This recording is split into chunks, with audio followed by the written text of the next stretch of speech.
যে মন্দিরের উদ্দেশ্যে আমরা যাত্রা করেছিলাম সেই মন্দিরে কিন্তু আমরা চলে আসছি। এখন কিন্তু সকল বাসা থেকে কিন্তু সকল ভক্তবৃন্দরা কিন্তু নিচে নামে গেছে। তো আমরাও কিন্তু নিচে নামতেছি, দেখতে পাচ্ছেন।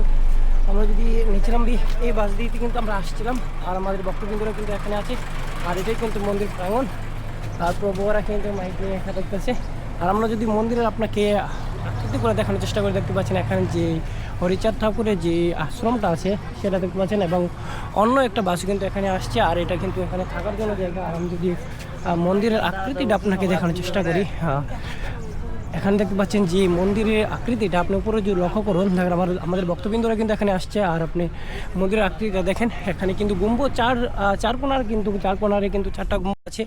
আর এখানেই কিন্তু আর সামনে যে প্রবেশপত্র আমি যদি আপনাদের দেখাই সামনে নিয়ে, সামনে যে প্রবেশপত্র এখানে কিন্তু আপনি যে হরিচাঁদ ঠাকুরের মূল গেট ছিল কিন্তু ওইটা আমরা ওই গেট দিয়ে কিন্তু আসতে পারি নাই। আমরা কিন্তু ওই দিকে ঘুরে ভিতরে আসতে পারি, তার জন্য আসলাম। আমি যদি আপনাকে সামনে দেখানোর চেষ্টা করি, দেখেন সামনের যে আকৃতিটা, এবং সামনে যে এখান থেকে কিন্তু অনেক ভারতবর্ষ থেকে কিন্তু এখানে ভক্তবিন্দুরা এসে সমাগম হয় একটা সময় যখন অনুষ্ঠান হয়।